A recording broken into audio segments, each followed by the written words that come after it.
Vassal Duv's search to find the creator of the Sphinx has led him to eliminate Khafre, the pharaoh believed by many to have built it. Now, Vassal is revisiting the Giza Plateau to explore other possibilities. Could it be that the Sphinx belonged to Khafre's father, Khufu, the builder of the Great Pyramid? Khufu is one of the most infamous pharaohs. He was the first pharaoh to build at Giza, and his Great Pyramid remains the largest stone structure of all time, and a wonder of the ancient world. So, if Khufu wielded such power, why couldn't he have built the Sphinx as well? Vassal tried to imagine what it was like to see the Sphinx as an ancient Egyptian. The geography of the site was completely different from what it is today. When we visit the Sphinx now, we approach it from the east, coming from Cairo. From this angle, we see the Sphinx face on, with the Pyramid of Khafre behind it, making them appear as if they belong together. However, Vassal speculates how it would have been during the time of the pharaohs. Did they approach from the east? Most likely, they came from the south. At that time, the Giza Plateau was very different, featuring a vast network of waterways.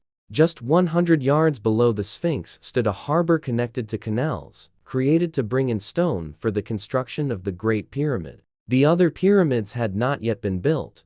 One of these canals led to the Old Kingdom capital, later called Memphis, located to the south. Hence, the kings of the Old Kingdom likely approached Giza from this direction.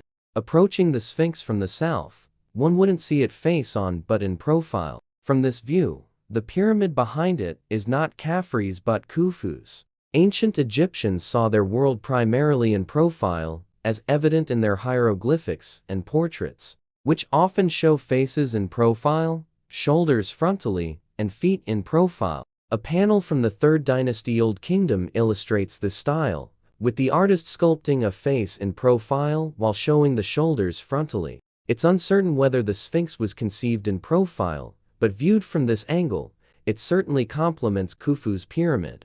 The question remains, does the Sphinx bear Khufu's face? The only known statue of Khufu, a small artifact, is a faint reminder of the pharaoh who built the largest pyramid. Despite its small size, there appear to be similarities. Khufu's chin, for example, is very square, a characteristic also seen in the Sphinx. However, comparisons are challenging due to the Sphinx's significant damage. Its face is heavily eroded, the nose is missing, the eyes are altered, the mouth is destroyed, and the ears are partially destroyed. The destruction began after Thutmose cleared the sand around the Sphinx, but over the following millennia, it became buried again.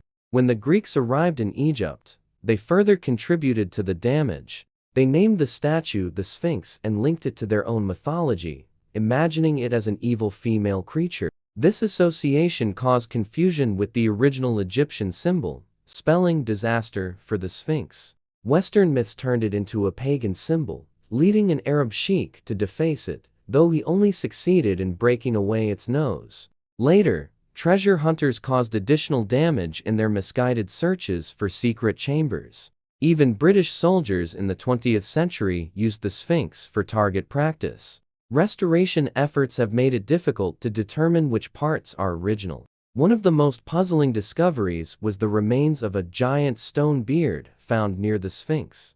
Vassal established that Khufu was never depicted with a beard, so if the beard is genuine, it poses a challenge to his theory. Fragments of this beard are housed in the Cairo Museum, but Vassal doubts it was part of the original statue. The divine beard's zigzag pattern suggests it was added later, possibly during the New Kingdom, 1,000 years after the Sphinx was built. If the beard had been part of the original statue, its removal would have damaged the chin, but there are no signs of such a break. Further supporting Vassal's theory are depictions of Khufu that have been discovered through extensive research. None of the 7 or 8 known images of Khufu's face show him with a beard.